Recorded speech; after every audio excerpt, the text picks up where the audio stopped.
Hello everyone, it is I, Fable, your new best friend. I'm back. I went for a drive to the store in the rain, and not gonna lie, I almost had a panic attack because I got stuck in the rain last month, and I'm still kind of traumatized by that. I'm not even kidding.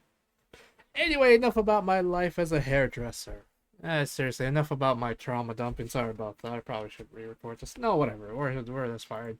We're back. We're gonna be learning more about Transformers G1 cartoon. We're gonna be learning more about the G1 cartoon. I've seen clips of it. I think I saw some of it when I was younger. I could be completely wrong, but I really want to learn more about it because it sounds like fun. Before the live-action movies came along, few could argue that there was a single piece of Transformers media that captured the hearts and minds of children around the world like the original Generation 1 cartoon, which Yeah. propelled the franchise into the mid-80s juggernaut it's still remembered as today. The development of the Transformers followed the model Hasbro had already successfully used for G.I. Joe 2 years earlier. Names, personalities, and a backstory were created for the toys by writers at Marvel Comics, whose West Ooh. Coast-based media arm, Marvel Productions, then co-produced the animated series with Sunbow Productions, a company founded by the Griffin Bacall advertising agency to produce animation for their clients, of whom Hasbro was one. Early in development, the series was pitched to network television. In particular, CBS expressed interest in a series Bible written by animation veteran Jeffrey Scott, styled more in the Hanna-Barbera vein, with multiple human kid sidekicks and a wacky robot dog. Oh Fortunately, the no. decision was made to produce the series for syndication instead, allowing it to be aired on Yeah, multiple no more stations Hanna and freeing it Barbera. from No more Hanna Barbera, please, please, for the love of God, stop. Help. Cries. the content restrictions a network would likely have subjected it to. A 3-episode miniseries sped into production, featuring instantly iconic theme music by composer Anne Bryant, a cast made up of some of the greatest voice talent working in LA at the time, directed by the best in the business, Wally Burr, and animation from Ooh. Japanese studio Toei, using character designs created by artist Floro Deary. Some of them revised from earlier designs created for the animation used in the first Transformers television commercials.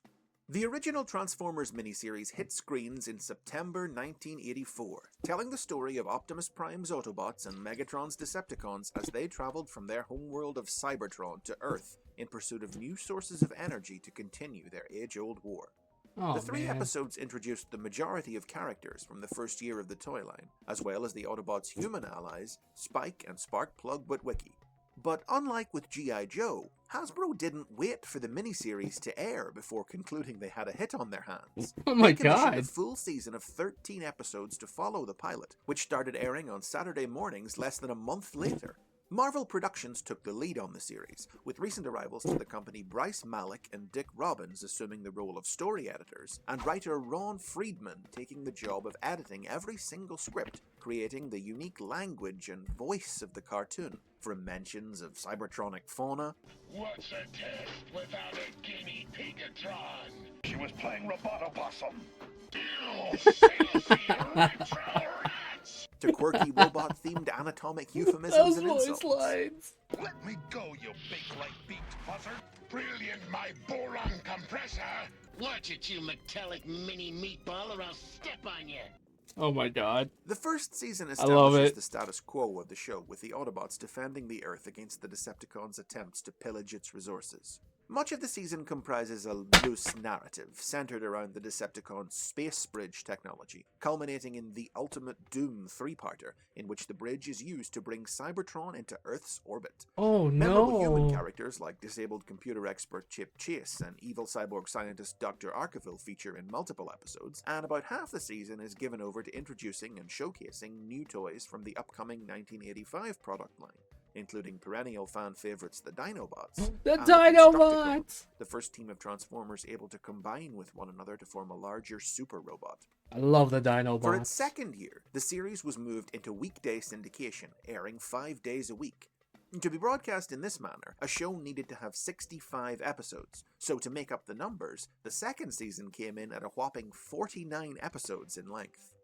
This season's more character-driven than the first. The rest of the new 1985 toy characters join the cast early on, mostly in the two-part episode Dinobot Island, although no explanation is ever offered for where they come from. And they quickly take center stage, with virtually every one of them receiving an individual spotlight episode showcasing their unique personality, resulting in many memorable stories that are often viewed as definitive Wait, that's takes Beach. on the character's Wait. personality, resulting in many This is Beachcomber, right? Aw, man, Beachcomber. I like him. He's a chill dude. memorable stories that are Hopefully often I'm right. viewed Please as tell me if I'm definitive wrong. takes on the characters.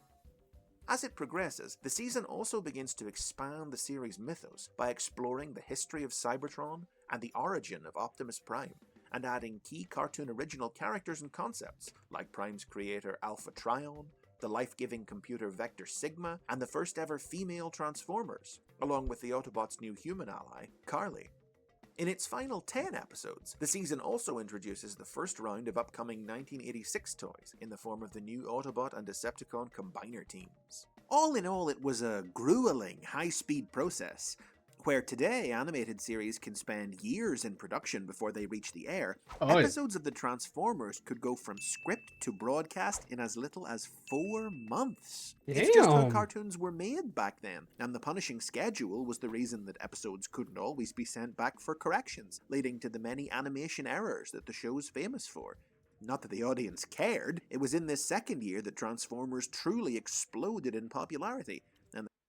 I think that's what actually made G1 so fun, is all the animation errors. People love that. I know people still talk about it and love it to The this day. cartoon was no small part of that. The adverts for the toys had always featured animation, but it was in 1985 that these ads also began featuring voiceovers from the cast of the cartoon, further tying the different parts of the franchise together.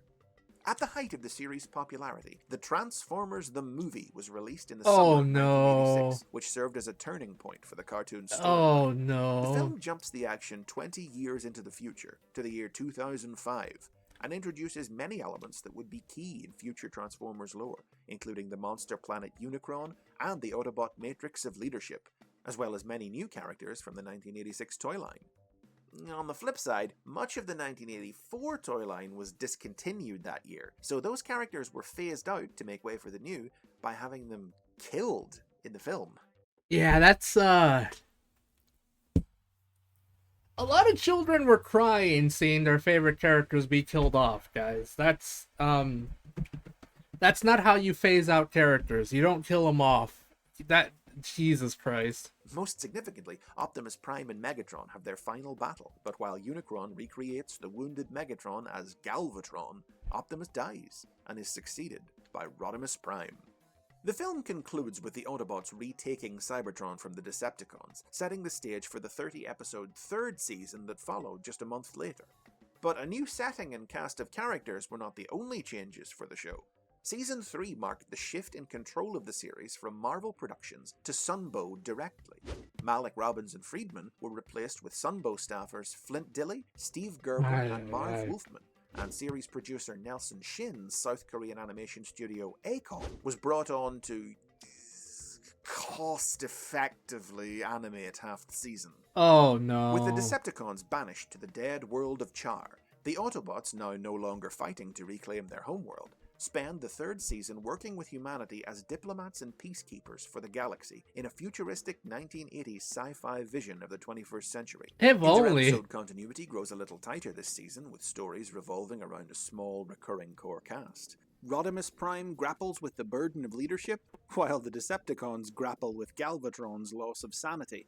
And the mythos grows even larger, with the addition of a third faction to the show in the form of the Quintessons, aliens introduced in the movie who were revealed to be the original creators of the Transformer race. Ooh. But the new approach didn't sit well with audiences. Of course it Optimus wouldn't. Prime's death in the movie proved a significant misstep that prompted a huge letter-writing campaign from upset viewers, and the season ultimately capitulated to their demands, concluding in February 1987 with the two-part Return of Optimus Prime. The cartoon reached its end in September 1987 with a short fourth season consisting entirely of the three-part miniseries The Rebirth.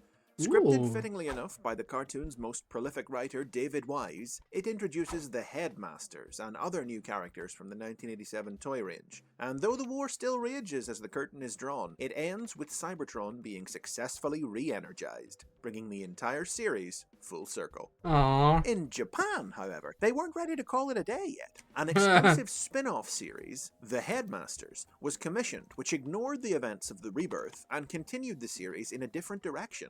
Several further series would follow, building into a unique, sprawling, Japanese-exclusive expanded universe that's still being added to today.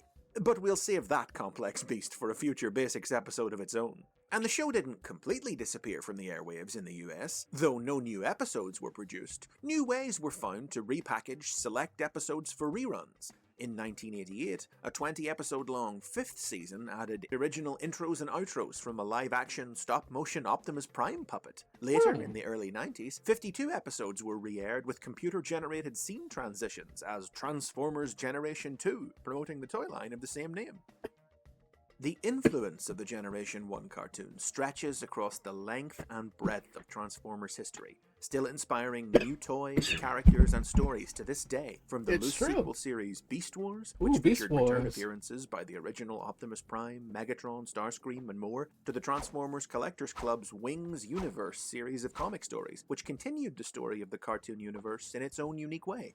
Actors Peter Cullen and Frank Welker have reprised their iconic roles as Prime and Megatron on film. These two are beautiful men. Peter Cullen is Optimus Prime. He is basically Optimus Prime dad. He is dad. He made Optimus Prime sound like a dad, and everyone loves him for it. On television and in video games, as have several other performers from the original series cast. It might be over 30 years old and look pretty dated to new young fans, but from everything it accomplished back in the 80s to everything its legacy continues to inspire today, the Generation 1 cartoon remains, quite simply, one of the single most important pieces of Transformers media ever. It is. Gen 1 is probably the most influential cartoon of the 80s, a lot, because Transformers 1 was beautiful. Yeah, it had its problems. Yeah, it has a lot of meme value, but it was amazing. People need to watch it just because of how amazing it was. And yeah, please don't be rude to it. It was great. Without those are the basics on the Without it, we wouldn't really have Transformers the way we do now. And don't talk to me about Microbit, because I swear to God. Generation 1 cartoon. Did you watch it back in the 80s? Or are you a youngster who discovered it years later? You got a favorite episode, a favorite character? Let's hear about it in the comments. And don't forget to like, share, and subscribe for more. I love Grimlock. Grimlock's a dumbo. He's a bozo, even though he says Grimlock's no bozo. Character? Anyway, I love you all, guys. I'll see you all later. Let me know what you think about the video. If you listen to our content, you like, comment, and subscribe. I'm still going to be doing it, though. But yeah, I just want to know if you want to support me. I'm also doing a donathon. Hopefully, the donathon will be done by the time this video done, but it's probably not. I really need as much help as I can get, guys. Please and thank you. I'll see you all later. Bye.